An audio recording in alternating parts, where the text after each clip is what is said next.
So it's Ghana versus South Africa again. According to South Africans, our foreign minister, Ayen Shushenim, he is trying to insert himself in a matter that they've not called him. So South Africans are coming for Honorable Okudzeto. What did he do? What is the matter? That is why Light is here to give you all the city. So, you know, the entire incident started about 2 days ago. About 2 days ago, there was a communique flying all over the internet that the South African government, through the Home Affairs Director, Mr. Tommy Makode, I am just a Ghanaian, is asking for a return. What is the return? The return is that during the repatriation process, the South African government actually used some money to help some countries to repatriate their citizens from South Africa. After the citizens were attacked, they were leaving the country, the South African government helped them, some of them with buses, some of them with money, any other materials that helped the foreigners to leave the country. So the South African government has written to some foreign citizens' governments to bring all those monies back. They are asking for a return. We've also written to the government of Malawi and, of course, the embassies of Nigeria and Ethiopia requesting reimbursements of this cost through the Department of DERCO. And we are anticipating responses from those governments. And the Director of Home Affairs of South Africa was very specific with the countries that they are demanding their return from. He mentioned Malawi, he mentioned Ethiopia, he mentioned Nigeria. That Nigeria, Malawi, Ethiopia, they are supposed to pay South Africa for helping them repatriate their citizens. Right? Now, they said that the amount of money they are demanding is around 300 million rand, which is about $18.5 million. This is the amount of money they are demanding from these countries. The government says it has spent nearly $18 million accommodating and transporting migrants who were deported or voluntarily returned home. Officials say Malawi, Ethiopia and Nigeria have been formally asked to reimburse some of those costs. Now, this is why South Africans are dragging on Abu Okudzeto.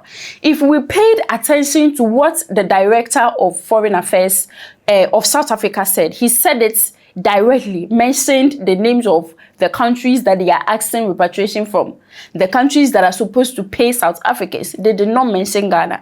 But you know, Honorable Okudzeto today released an entire press addressing the fact that South Africans are demanding some money from some African countries because they help them repatriate their citizens.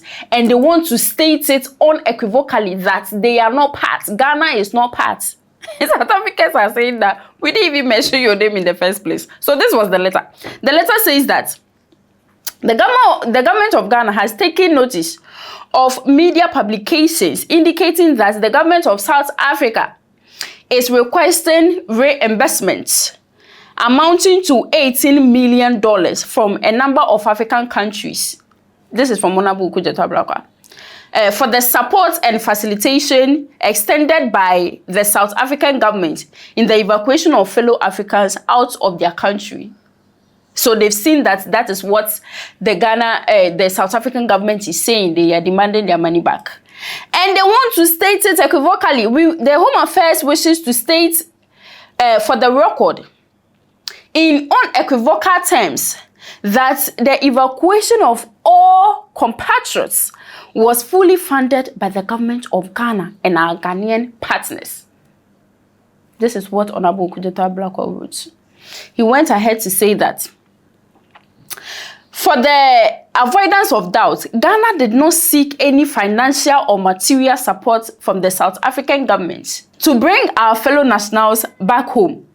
So the entire letter was addressing the fact that Ghana did not take any help from South Africans. Therefore, they do not expect to pay anything to South Africans. That is when some people went under this particular post and said that Honorable Okudzeto. We didn't even mention Ghana's name. In fact, our director went on air in conversations and said that Ethiopia, Nigeria, and then Malawi. We didn't even mention Ghana. So why are you talking about the fact that Ghana stated unequivocally that we are not part and all that? Ghanaians can therefore be assured that under no circumstances will Ghana be listed among the countries. They didn't even list us already. South Africans are saying that they did not even list us already. So writing a formal letter to address the fact that Ghana will not be listed, according to them, sorry to say, was not necessary. But talking about the seriousness of the entire thing, maybe, Ghana has always been like Kwame Nkrumah. Ghana do not speak for just Ghana, right? In every matter, Ghana wants to be for Africans. If you listen to the address very well, it was more or less like emphasizing on the fact that South Africans are demanding money from some African countries for sacking their citizens from their country. That is literally what it means. There is this South African professor that teaches in South Africa, I think one particular university. He was invited as a resource person to speak on this matter about the fact that South Africa is demanding money from countries that they help repatriate their citizens on a radio talk called Cape Talk. I would want us to listen to some of the things that he said, that it is totally unnecessary. The loss has already, the doom has already been done. It is not necessary for South Africans to demand 300 million rand for helping other fellow Africans repatriate their citizens back to their countries, even after attacking them. Let's listen to him. I think that there's multiple issues here. I guess the bigger issue for me is whether this is something that is ultimately good for South Africa. And of course, getting money is good, but the diplomatic fallout of this and what the message it sends, it's saying, look, our citizens rose up, pushed people out of the country, people fled, they're being deported, and now we want you to pay for it. It's like knocking someone down and then kicking them. I think that South Africa is already suffering because of what happened with March on March. We're seeing that in the economy, we're seeing that in terms of jobs, schools, and other things.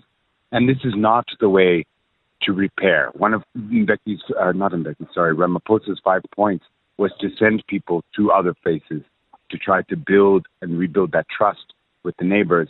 And this is just undermining that completely. So what should we be doing instead?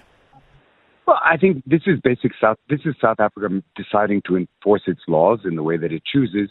That is something that a state does. If they have a prior agreement with these states that they will share these expenses, so be it. But I think what we're seeing is that as South Africa escalates law enforcement, etc., these things come at a cost. They come at the sort of direct costs of the policing, of the deportation, and the sort of indirect cost to the economy of destabilizing, shifting the labor markets, etc. So if this is a choice that South Africa and the government wishes to make in the name of the South African people, it is something that the South African people will also need to pay for. But on this particular matter, right, I get the fact that the Ministry of Foreign Affairs is doing so well. In fact, Honorable Okudzeto Ablakwa must be commended. So far, we have 1,600 Ghanaians back home. I recommend him on that.